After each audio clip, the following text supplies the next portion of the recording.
Probably heard it by now, but yeah, 2023 was a great year for video games. There are definitely some stinkers out there, but really, no matter what genre you've played, there was something new, and more importantly, something good. So here are my best and worst games of 2023. This is a list of games that I played this year. That means there's a high focus on things from 2023, but not everything is from this year. There are a few live service games on here, as you would expect, and also I do count DLC expansions as full games if I feel like there's enough to talk about them. So with that, let's get on with the show. I was originally going to talk about Scarlet and Violet back in 2022, but due to life things, I was unable to record any footage in a timely manner. So if you want my original thoughts, Scarlet and Violet was a 8 out of 10 game muddled down to a 4 out of 10 because this game does not work. Now they made a DLC pack, Teal Mask came out, I played it, and this is not good. I get that it's a prelude to the next expansion, but I genuinely didn't like any of the human characters. All the conflicts can be boiled down to a stupid anime trope. Oh, we can't tell them about the ogre because we can't. It's dumb and boring, and if you want to manufacture conflict, do it a little bit better than the misunderstanding anime trope bullshit. Ogrepon's funny though, and I guess Monkey Dory and Okidogi are good silly names. Pheasantipity is horrible name though. I hate that one. The Divine Dragon! And let's get a few out of the way here. I'm gonna rapid fire through these because I've already talked about them before. Piece Odyssey is a mediocre jrpg. I like that they did something different besides the standard formula of anime games, but I also never consumed One Piece before. But as far as I was concerned, it was fine as a video game. Tales of Arise Beyond the Dawn is an unplanned DLC that scales too far up instead of trying to stay grounded, and it becomes much less interesting once that happens, which is not good. Since my thoughts on that are pretty fresh, you can watch the review if you want to see more about it. Fire Emblem Engage had good gameplay, but the story fell flat. And the game is very clearly not meant to be taken that seriously, so it's not that big of a deal. I had fun playing this game, but I will not remember most of its characters, and I probably will never go back to it ever again. The real only key moment from the plot I remember that well is The Fire Emblem. I'm the 13th emblem? The Fire Emblem? My Hero Ultra Rumble is a game I expected to play once and then never again, but I wound up putting more than a few hours into it. It's an unbalanced mess, which is expected. I mean, balancing essentially a third-person shooter where every character functions differently and has source material they're based on is undoubtedly a nightmare. But the game itself is still fun on a casual level. Despite all that, it's also kind of devoid of soul. It's clear and apparent that they did not sit down at a table for very long to draft ideas. I mean, potions in MHA? You could have easily just done bandages. In the game, it's clearly low budget because you can tell when the animations are ripped directly from their previous One's Justice games, or when they're made exclusively for this game. It leaves a lot to be desired in the visual department, as usual with the MHA games. I mean, Horikoshi's art is unmatched, and it's not even close. But it's a fun game, even if it does die in 2 to 3 years. The closer you approach death, the more you appreciate life. One of my most anticipated games of this year was Honkai Star Rail, and it almost delivered. The thing is that games like this are pretty difficult to rate because they won't wrap up their main story for several years at minimum, unless the game gets shut down. Star Rail starts off pretty strong, introducing you to a ton of characters and letting you play as the opposing faction. It's distinctly different from Genshin in terms of its storytelling, and the beginning feels a lot more thought out and more polished than Genshin did. And after the space station prelude, you go to Belobog, which is a great follow-up and a good start to the main story. To top that off, there's an amazing climatic boss fight at the end, but after, Star Rail kind of pulls a Inazuma arc for Genshin on me. The Shinjo Lofu suffers from a lot of issues, from a lack of build-up to uninteresting characters to cool moments for the sake of cool. I would have been fine with Hoyo taking more time to give me a better ending to this arc and just a better arc in general than forcing it to end within the first 3 patches of the game's existence. A lot of the reveals just kinda happen because the story needs them to. There's not a lot of build up to them, so you can kind of anticipate them, so it's not awful, but when the reveals happen, it feels like there should have been a little bit more substance to give us. Like Dan Heng being separate from our party just feels like a filler story arc to get him to us because the 2 characters involved just kind of disappear after it happens. The Imbibitor Lune reveal just also feels very rushed. And in the end, I'm forced to spend time listening to Yukong kind of get sad about Tingyun, both of which I didn't care for, nor did I spend time with to know. Right now, the game is lacking in its main story to the point where I don't feel incredibly engaged. Regardless, I do believe the game itself is solid. There's a clear aim with the main plot, and it's enough that I feel like I can give this game some time to get off the ground. But if they mess up Penacony, I might be out. Oh god, what's happening to my body? I just don't like D&D that much. Okay, in all seriousness, Baldur's Gate 3 is just not my kind of game. What Larian has done here is great work, and I can tell a lot of time, effort, and passion went into this project, but it just doesn't click with me that much. I didn't find a lot of the early parts to be that interesting as a whole, and I was kind of let down that the character creator is not as robust as many other games. For a game that is, I guess, centered around this, a D&D game, so it's like a handcrafted adventure, I thought there'd be a little more to it in terms of the character creator. But it's probably some kind of technical limitation, or that they'd rather spend their budget and time on the content of the game, which is fine. I think BG3 is probably great, but it's just not for me. I enjoyed moments of it, but I really can't find it in myself to pick it up right now. They're going to kill you! This one was fun, until it stopped booting up on my PC. Kirby's Return to Dreamland is a return to a great Wii game. I'll never forget 100%ing this game back when it came out, and it took way less time to clear this one this time, thankfully. But Return to Dreamland still hits the same way it used to, and I hope that if the Kirby team returns to 2D, they can make another good one because my faith is still shaken after Star Allies. And one step above that is Super Mario Bros. Wonder. Mario on LSD is a fantastic idea. Every level just offers you something new, and because of that, nothing overstays its welcome. From rhythmic jumping to overhead views to some of the weirdest ideas I've seen, Mario Wonder delivers this whimsical experience that even I, someone who doesn't really like platformers, could enjoy. Genshin Impact. Yeah, it's the same joke from last year, I'm not thinking of a new one. Genshin is a weird game. Again, it's one of those games that had to find its footing through a longer period of time.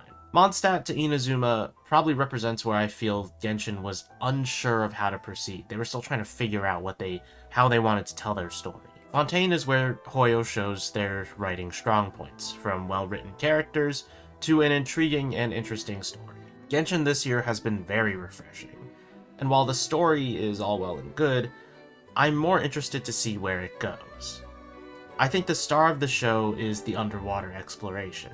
In a game where underwater was never a focus, Hoyoverse has crafted a relaxing and easy-to-play underwater experience. It's something a lot of games struggle with, and I fully expected that Genshin would not be able to get this right. But it winds up being pretty soothing, honestly. And the idea to create a new kind of minimalistic combat system underwater, instead of trying to recreate the current system beneath the surface, works wonders for this. But for the most part with underwater exploration, I think it's something you would have to see to believe. You'd have to experience it yourself. Because if someone told me the underwater exploration is great for this game that's focus is not underwater, I would think they're insane. In my eyes, Genshin is a one-of-a-kind game. It's not perfect, of course, but I still think as of right now, it is quite good. Dude, you look huge. Street Fighter V was one of my biggest disappointments from Capcom. As someone who loves fighting games on a casual level, SF5 was painfully below the bar on launch. By the time I reached 3 hours in, I was done playing. Street Fighter VI, on the other hand, is Capcom's way of saying they hear us. The visuals are amazing, the settings are vibrant, this game breathes new life into a franchise, and that's what I had hoped for. There are accessibility options out the wazoo, the modern control scheme means my friends with no time will actually play with me, and SF6 has enough content outside of the versus mode to make it appeal to many people. It's not my favorite fighting game, but it's easily one of the best I've played. Every level 3 has a low health variant, every move looks awesome, and this spray paint effect that the drive impacts have is great. It's amazing what Capcom can do when they actually have faith in themselves. Sit down and shut up! And there you have it, folks. It's no surprise that you'd find a Persona game on this list, but it might be a bit surprising, and it was surprising to me, that Tactica wound up being so high up here. No matter what happens, I feel like I can always count on the Piece Studios team to bring me something fresh and satisfying to play. And I don't think Tactica is a masterpiece. It has a lot of good elements, but I think it's something that needs quite a bit more polish overall. Regardless of that, again, I had a lot of fun playing this game. As someone who does enjoy easier games and is also not good at SRPGs, Tactica fits the mold of what I wanted out of a Persona Tactics game. Both Toshiro and Arena are great characters, and they have some fun chemistry with the Phantom Thieves. But what set this game so high for me is that the team at Atlus has crafted yet another satisfyingly fun experience, that while it isn't Persona 5, it still feels like Persona 5. Is it the best spin-off I've played of the bunch? No. Did it need to happen? No. But in terms of my own enjoyment, this game checks off the boxes that I needed it to, and then went a bit further beyond that for me. And also, Repaint Your Heart is not good, but thankfully I can cut that out of this package because you just don't have to buy it. So Tactica's main game is still a fantastic experience. Shadow dropping a big title is dangerous. It can set up a game for easy failure since the marketing is kind of up to that single moment. Hi-Fi Rush made a huge splash this year in video games. Being announced and released on the same day, there was clearly a lot of faith put into this title, and I think it delivers. With its simple story and cartoonish art style, the team at Tango crafted a world that moves with the beat of the music. There's original songs, fun villains, and it's cheesy and simple. The combat itself is so satisfying that even the simple action of jumping on the beat can make all the difference in how it feels to play the game. I tragically suck at rhythm games, but thankfully Hi-Fi Rush doesn't punish you for not being on the beat, it just rewards you for being on the beat. But overall, I loved my time with this game, because the world is so vibrant and alive. Hi-Fi Rush does hit every note. I'm feeling full of beans! I've heard a lot of people say that Xenoblade Chronicles 3 was advertised as if it was going to show people a lot of old characters and have a decent amount of fan service. And I won't say I wasn't hoping for that, but I will say I don't believe that's true. From the moment they say you do not need to play any of the past games to play this one, I figured what would happen is the cameos would be pretty low. You maybe have one or two, but not that many. Now, Future Redeemed, on the other hand, is a treat. If you've invested yourself in the Xenoblade series, then this is where it all pays off. I was ecstatic to see older versions of Shulk and Rex, as well as their kids, in some form. But the story basically rewards you for having played the previous games. This is that fan service game. It's not what Xenoblade 3 should have been, but it's an experience that people wanted from Xenoblade 3 as well. And honestly, if you didn't play the previous games for this one, you're probably not really going to get what's going on. Future Redeemed has all kinds of the right fan service, while telling an engaging and intriguing story. It doesn't overdo it on those fan servicey moments, at least in my opinion, but it's definitely a Xenoblade Chronicles fan kind of game. From 2011 to 2023, this closes the book on a saga, and I can't wait to see what Monolith does next.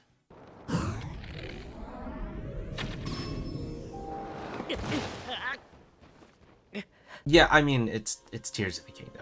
I found myself struggling a little bit on how exactly to rate this game, because it's wholly based on your level of creativity. But this is my list. It doesn't have to be yours. It's not objective at all. And for every trip I took this year, there was a 3-hour Tears of the Kingdom creation session. Whatever wizardry Aonuma and his team pulled off to get this game to run on the Switch is amazing. Tears of the Kingdom is my personal game of the year because I can build this.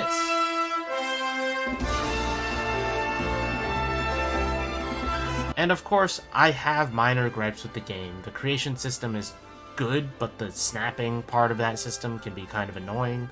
The story is not really that attention-grabbing at all, and I honestly have not finished the game yet. But that can't stop it from being my favorite game of the year because of what it does offer me. It's rare that a game lets me get my creative juices flowing in a relatively unrestricted way, but Tears of the Kingdom just kind of gets that a player can do something wacky and goofy and have some insanely weird stuff happen in-game, and that alone can make the experience worth it.